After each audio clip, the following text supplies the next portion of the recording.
My daughter-in-law laughed while my wife sat frozen in her chair with food dripping from her hair.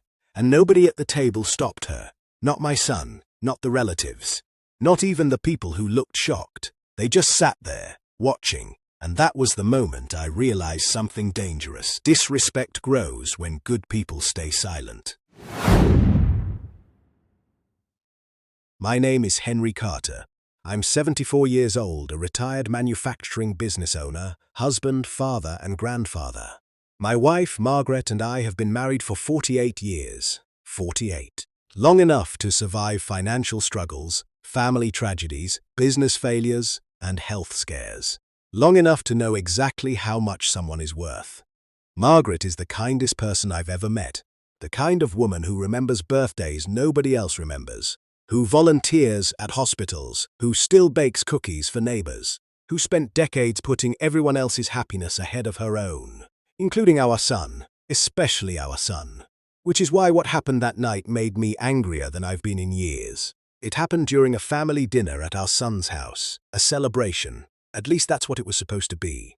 My son Brian had recently received a promotion at work, big salary increase. New management position, new house plans. The entire evening revolved around celebrating his success. Margaret was excited, proud. She spent 2 days preparing homemade desserts because Brian loved them growing up. She even wore the blue dress he bought her years earlier for Mother's Day. I remember noticing how happy she looked walking into that house. I wish I could remember that version of the evening instead. Dinner started pleasantly enough. Everyone laughing, talking, sharing stories. Then our daughter-in-law, Vanessa, began drinking more wine. Nothing unusual at first, but Vanessa had a habit. The more she drank, the more honest she became. And unfortunately, her honesty usually arrived carrying cruelty. Around halfway through dinner, the conversation shifted toward family finances. Mistake. Big mistake. Money exposes character faster than almost anything. Brian mentioned they were considering buying a larger house, a very expensive house, one far beyond what his previous salary would have supported. Margaret smiled warmly. "That's wonderful, sweetheart," Vanessa laughed softly. "Well, we're finally moving beyond certain generations' way of thinking." The table became quieter immediately. I knew exactly who that comment targeted. Margaret simply smiled politely. Every generation sees things differently. Reasonable answer. Graceful answer. Unfortunately, grace only works when the other person wants peace. Vanessa didn't. She took another sip of wine, then smiled. That smile. The one people wear when they're preparing to say something they shouldn't. "You mean the generation that still thinks clipping coupons is financial planning?" A few nervous chuckles appeared around the table. Margaret laughed politely too, trying to keep things comfortable, trying to avoid conflict, like always. Then Vanessa continued. "Honestly, if Brian had listened to your financial advice, we'd still be living in a tiny apartment." There it was, open disrespect. My wife looked embarrassed. Brian stared at his plate. Interesting, very interesting, because silence often reveals agreement. I spoke calmly. "Margaret's advice helped pay for your college education." Vanessa waved her hand dismissively. "That was decades ago." Margaret gently touched my arm. The silent signal she'd used for years. Let it go. Normally I would, not tonight. Still, I stayed quiet. For her. Then dessert arrived. Margaret's homemade chocolate pie. The one Brian loved since childhood. She placed it proudly on the table, and for a moment things seemed normal again. Then Vanessa took one bite, made a face, and laughed. "Oh my God!" Nobody spoke. She looked around dramatically. "This tastes exactly like retirement home food." The room froze. Margaret's smile disappeared instantly. I watched it happen, a tiny change, but devastating, like watching someone quietly break. Then Vanessa laughed again, louder this time, and suddenly, while still holding her plate, she stood up too quickly. The plate tipped. Leftover pie and whipped cream slid directly onto Margaret's shoulder and hair. The room gasped. Food dripped down the side of her face. Silence, absolute silence, for 1 second, 2 seconds. Then Vanessa started laughing, actually laughing, not apologizing, not helping, laughing. "Oh my God!" More laughter. "Look at her." I stared at her, waiting, giving her one chance, one opportunity to realize what she'd done, to apologize, to act human. Instead, she laughed harder, and then said the sentence that changed everything. At least now the pie finally looks interesting. The table went silent, completely silent, because everyone finally understood. This wasn't an accident anymore. This was humiliation. Deliberate humiliation. I looked at Brian, my son, the boy Margaret spent decades loving unconditionally. He sat there frozen, doing nothing, saying nothing, protecting nobody. Margaret slowly reached for a napkin, trying to clean herself, trying not to cry. That hurt most. Not the food, not Vanessa. Watching my wife try to preserve her dignity while everyone else watched. I stood up, slowly, calmly, dangerously calmly, and suddenly nobody was laughing anymore because they recognized the expression on my face, the expression of a man who had finally reached his limit. I walked over to Margaret, handed her my handkerchief, and helped her stand. Then I looked directly at Vanessa for several long seconds without speaking. The smile slowly disappeared from her face. Good. Then I turned toward Brian and asked one simple question. Are you going to say something? My son opened his mouth, then closed it again. And in that moment, I realized exactly what kind of problem this really was. It wasn't Vanessa, not entirely. It was the people who allowed her behavior to continue. I helped Margaret toward the front door. The room remained completely silent behind us. Then, just before leaving, I stopped, reached into my pocket and pulled out my phone, because there was one call I suddenly needed to make. And when that call was finished, nobody in that family would be laughing anymore. The moment Margaret and I got into the car, she finally broke down. Not loudly, not dramatically, just quiet tears sliding down her cheeks while she stared out the passenger side window. Honestly, that made it worse. Anger I can handle. Sadness I can comfort. But silent humiliation, that stays with people. I sat there gripping the steering wheel, trying to calm myself before driving. Finally, Margaret whispered, maybe it really was an accident. I looked at her, even now. Even after everything, she was still trying to protect someone who didn't deserve it. No, she didn't argue, because deep down she knew too. The drive home felt longer than usual. Neither of us spoke much. When we arrived, Margaret immediately went upstairs to shower and change clothes. I stayed in the living room, alone, thinking. And then I made the phone call. Not to a lawyer, not to the police, not to relatives, to my financial advisor. Because there was something Brian and Vanessa had forgotten. Or perhaps never fully understood. 3 years earlier, when Brian wanted to start his own consulting company, every bank had rejected him. No business history, no collateral, no investors. The business only existed because I stepped in. I provided the startup capital. I guaranteed several loans. And most importantly, I remained majority owner on paper until the loans were fully repaid. A protection measure. One Brian had happily accepted at the time. Now that business was worth several $1 million. And technically, I still controlled a great deal more than anyone realized. The advisor answered immediately. Henry, I need information. His voice became serious. What kind? Current ownership structure. Silence. Then pages turning, keyboard clicks.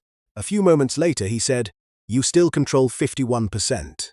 I closed my eyes, just as I remembered. Then I asked another question. When is the next board review meeting? More keyboard clicks. Next Thursday. Perfect. Absolutely perfect. I thanked him and ended the call. Not revenge. Never revenge. Consequences. There's a difference. The following morning, Brian showed up at our house unexpectedly. Alone. Which told me everything. Vanessa had finally realized she might have crossed a line. Brian looked exhausted, like he hadn't slept. Good. Some situations deserve sleepless nights. I invited him inside. Margaret was in the kitchen making tea. The moment she saw him, she smiled.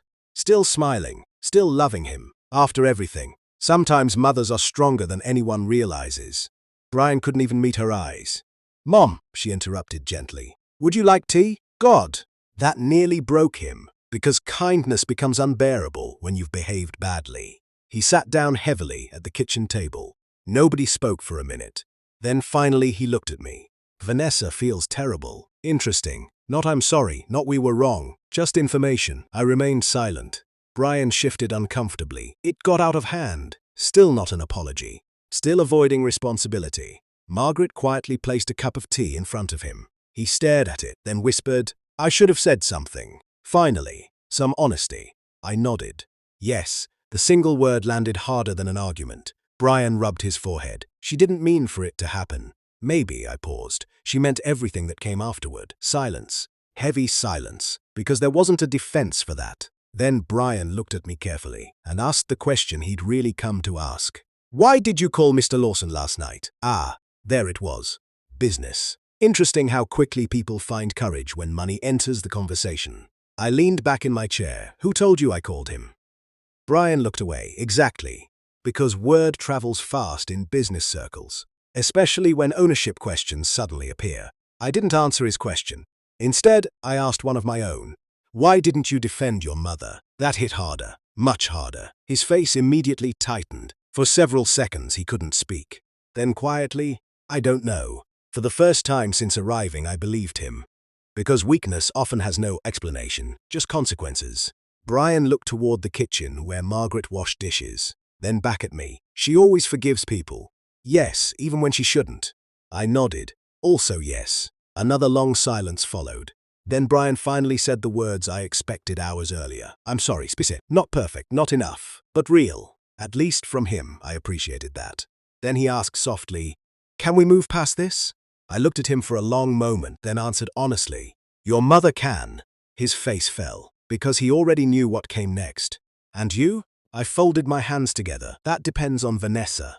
The following days became interesting, very interesting. Calls started arriving from relatives. Apparently word had spread that I was reviewing company governance documents. Nobody knew exactly why, but everyone sensed something changing. Then Thursday arrived, board review day. The company's executive team gathered in the conference room. Brian sat near the far end of the table. Nervous, Vanessa wasn't present. She wasn't part of the company. But somehow I suspect she felt nervous too.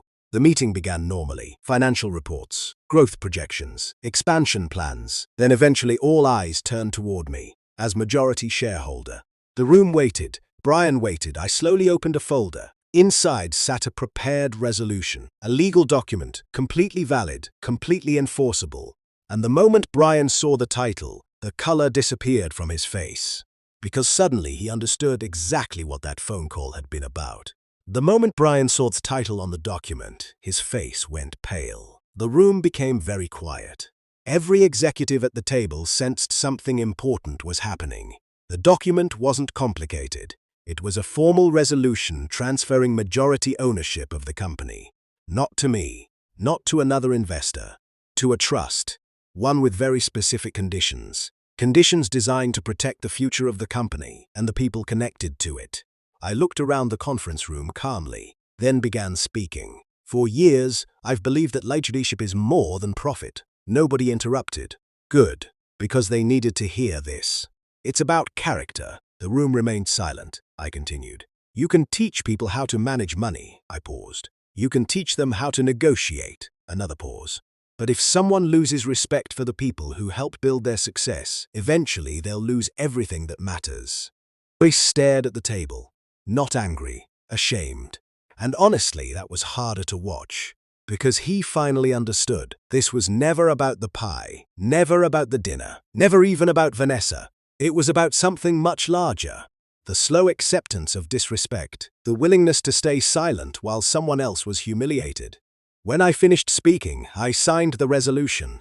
The trust would now control the majority stake, not permanently, but until specific governance standards were met, including unanimous board approval for future leadership transitions. In simple terms, no single person would ever gain complete control through entitlement, only through trust, and trust had to be earned. The meeting ended shortly afterward. Nobody argued, nobody protested, because legally everything was flawless. And morally, most people in the room understood exactly why it happened. As the executives began leaving, Brian remained seated, staring at the empty conference table. Eventually we were alone. Father and son, no audience, no shareholders, just truth. Brian looked exhausted. Are you disappointed in me? The question surprised me. Not because of what he asked, because of how he asked it. Like a little boy again. Not a businessman, not an executive, a son.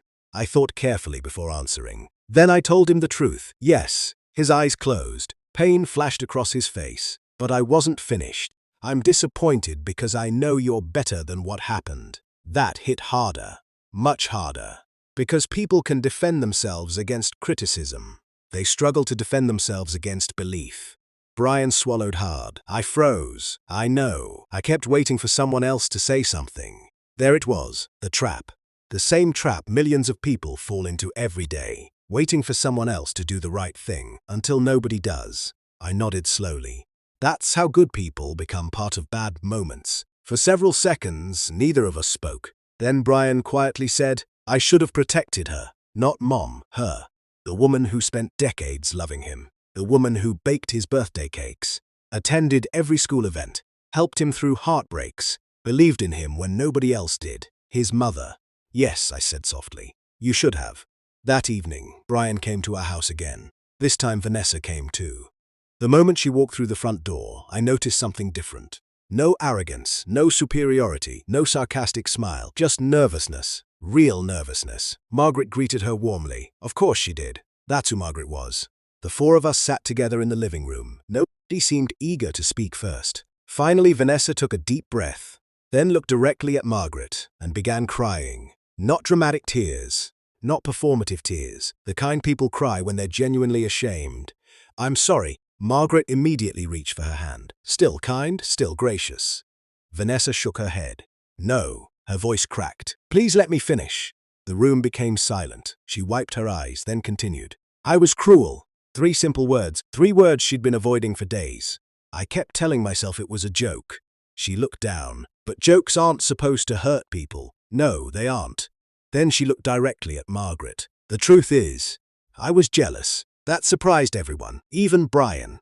Vanessa laughed weakly through her tears. You have a relationship with Brian that I never had with my own parents. Nobody spoke, because suddenly everything made more sense. Not the behavior, the motivation. People often hurt others while fighting battles nobody can see. Vanessa continued. I kept turning that jealousy into sarcasm, more tears, then eventually into cruelty. Margaret squeezed her hand gently, the same way she'd comforted countless people over the years, and finally said, I forgive you. Just like that. No conditions, no speeches, no punishment. Because Margaret understood something many people never learn. Forgiveness isn't always about the other person. Sometimes it's about refusing to carry bitterness yourself. Vanessa cried even harder. Brian wrapped an arm around her, and for the first time since that horrible dinner, the tension began disappearing. A few weeks later, another family gathering took place, smaller, quieter, different. Margaret almost didn't want to attend. I understood why, but eventually she agreed. When we arrived, something surprised me. Everyone stood up, not dramatically, not awkwardly, just respectfully. My father apologized. My mother apologized. Several relatives apologized for laughing. Others apologized for staying silent. Late apologies, but sincere ones. Then Vanessa walked into the kitchen carrying a homemade chocolate pie, Margaret's recipe. She placed it carefully on the table, smiled nervously, and said, I had to make it 3 times before it tasted right. The room laughed, genuinely laughed, not cruel laughter, warm laughter, the kind families are supposed to share. Margaret smiled, a real smile, and suddenly I realized something important. The reason Vanessa stopped laughing wasn't because of business documents, or ownership structures, or board meetings. Those things got her attention. But they didn't change her. What changed her was being forced to face the hurt she created, to see the person behind the humiliation, to understand that dignity isn't something you give people, it's something you respect. And that night, as I watched my wife laughing with the same family that once sat silent during her humiliation, I felt something I hadn't felt in weeks. Peace. Because sometimes consequences aren't about revenge. Sometimes they're simply the mirror that finally shows people who they've become. And once they truly see it, everything can change. The end.